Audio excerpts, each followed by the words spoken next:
Syria में बढ़ते तनाव के बीच तुर्की और इजरायल आमने सामने हैं। तुर्की की ओर से इजरायल के गोलान हाइट्स पर कब्जे की निंदा की जा रही है।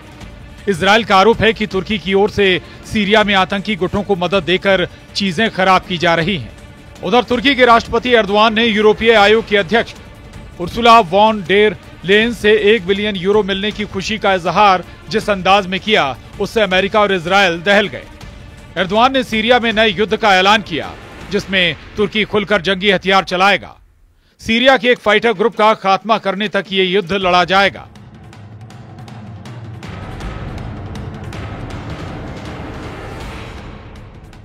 इस्लामिक स्टेट समूह PKK, कुर्दिस्तान वर्कर्स पार्टी और उनकी शाखाओं के खिलाफ लड़ाई हमारी बैठक में चर्चा किए गए मुद्दों में से एक थी।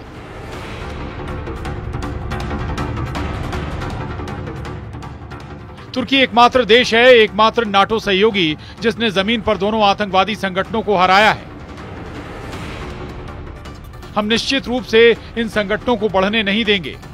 हमारे क्षेत्र के भविष्य में IS या PKK और उनकी शाखाओं के लिए कोई जगह नहीं है।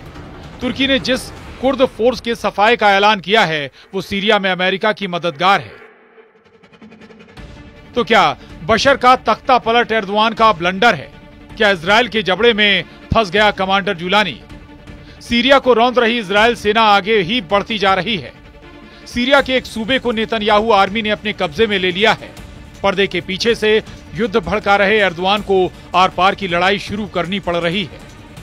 तुर्की ने इजरायल से सीधे न भिड़कर सीरिया में मौजूद अमेरिका के सबसे बड़े सहयोगी फोर्स के सफाए का इरादा जाहिर कर दिया है।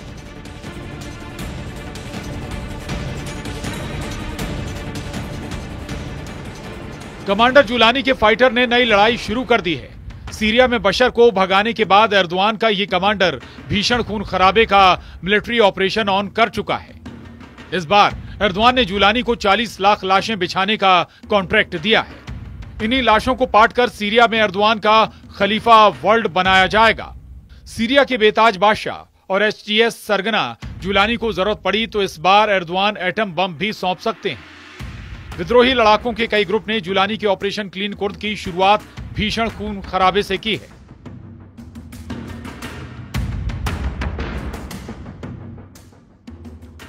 सीरिया और तुर्की बॉर्डर पर सैन्य हलचल तेज हो चुकी है। सीरिया के नक्शे पर नया वॉर जोन एक्टिव हुआ है। सीरिया तुर्की बॉर्डर पर सीरियन नेशनल आर्मी का कब्जा है। तुर्की समर्थित ये फाइटर ग्रुप सीरिया के कुर्द फाइटर के सबसे बड़े दुश्मन है। जहां पर SNA का कंट्रोल है, वहां तुर्की की मिलिट्री और हथियारों की जबरदस्त तैनाती का दावा किया गया है।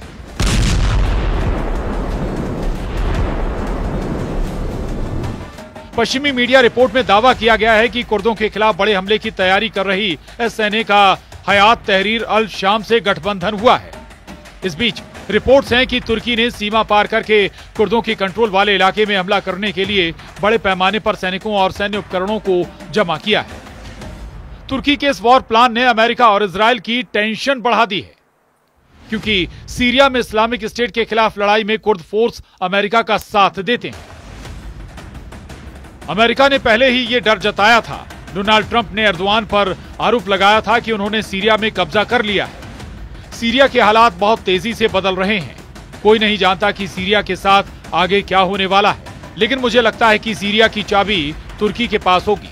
मुझे नहीं लगता कि आपने ऐसा किसी और से सुना है, लेकिन मैं भविष्यवाणी करने में बहुत अच्छा हूं।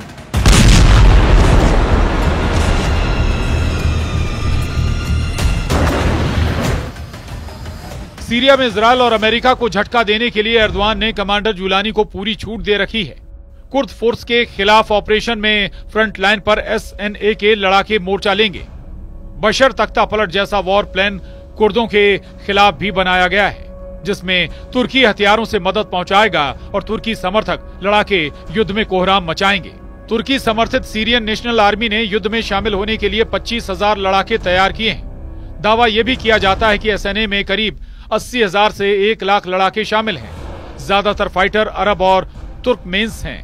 2021 में SNA के 2 गुट बने थे, एक आजम ऑपरेशन रूम और Syrian front for liberation. SNA लड़ाके लीबिया सिविल वॉर में हिस्सा ले चुके हैं। नागोर्नो करबाख की लड़ाई में इन कट्टर लड़ाकों ने अजरबैजान की तरफ से जंग लड़ी थी।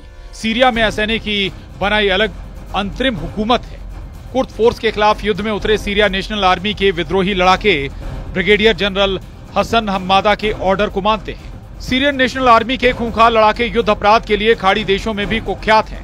तो क्या बशर अल असद की तरह कुर्द फोर्स भी जूलानी के डर से सीरिया छोड़ भाग खड़ी होगी? क्या कुर्द लड़ाके तुर्की के आगे सरेंडर कर देंगे? कुर्द फोर्स की ताकत और उसका जंगी इतिहास तो अलग कहानी बयां करता है। सीरिया के लगभग 25% इलाके पर कुर्दों की सीरियन डेमोक्रेटिक फोर्स का कंट्रोल है। 2021 तक कुर्द फोर्स के लड़ाकों की गिनती 1 लाख के पार पहुंच चुकी थी। कुर्द लड़ाके एर्दोआन के लिए लंबे वक्त से सिरदर्द बने हुए हैं।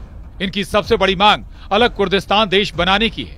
कुर्द लड़ाकों ने अपने संगठन का नाम पेशमेगा रखा है, जिसका मतलब होता है वो लोग जो मौत का सामना करते हैं। मतलब कमांडर जूलानी के लड़ाके अगर सिर पर कफन बांधकर युद्ध लड़ते हैं तो कुर्द लड़ाके भी जान हथेली पर रखकर दुश्मन से भिड़ते हैं। यानी ये युद्ध बशर अल असद के सरेंडर के जैसा नहीं होगा। तुर्की को बराबर की टक्कर देने के लिए कुर्द फोर्स ने भी तैयारी कर रखी है। कुर्द लड़ाकों को इस वॉर में इजराइल की तरफ से बिना मांगे समर्थन मिलने जा रहा है। इजराइल ने सीरिया में जैविक हथियारों की तबाही का मिशन शुरू कर रखा है। इस मिशन में जो भी बीच में आएगा उसे इजराइल नहीं छोड़ने वाला। इजराइल के राजदूत रूविन अजार ने इस ऑपरेशन की डिटेल कुछ यूं दी है।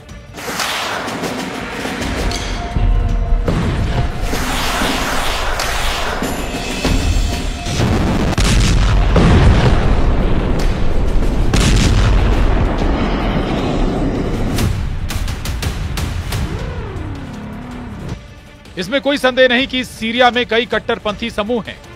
सीरिया कई वर्षों से इजराइल के लिए खतरनाक रहा है क्योंकि वो रासायनिक और जैविक हथियारों सहित सामूहिक विनाश के हथियार जमा करता रहा है। उन्होंने परमाणु कार्यक्रम करने की भी कोशिश की है। इसलिए इजराइल ने पिछले हफ्ते बहुत बड़ा उपकार किया है।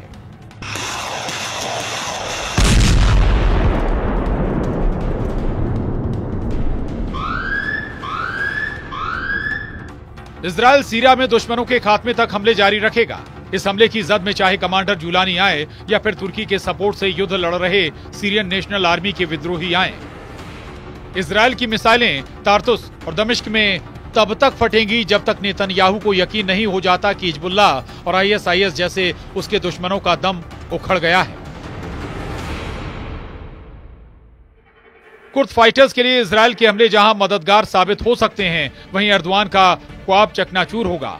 हालात अगर हाथ से निकलते हैं तो तुर्की कुर्दों के सफाए के लिए महाविनाशकारी हथियारों का इस्तेमाल भी कर सकता है। तुर्की के पास अमेरिका के दिए 100 एटम बम है। नाटो फोर्स का सदस्य होने के नाते तुर्की में अमेरिका ने 100 एटमी हथियारों की तैनाती कर रखी है। दुनिया के सबसे घातक हथियार किसी भी फाइटर ग्रुप के हाथ में लगे तो सीरिया ही नहीं कई देशों तक तबाही मच सकती है।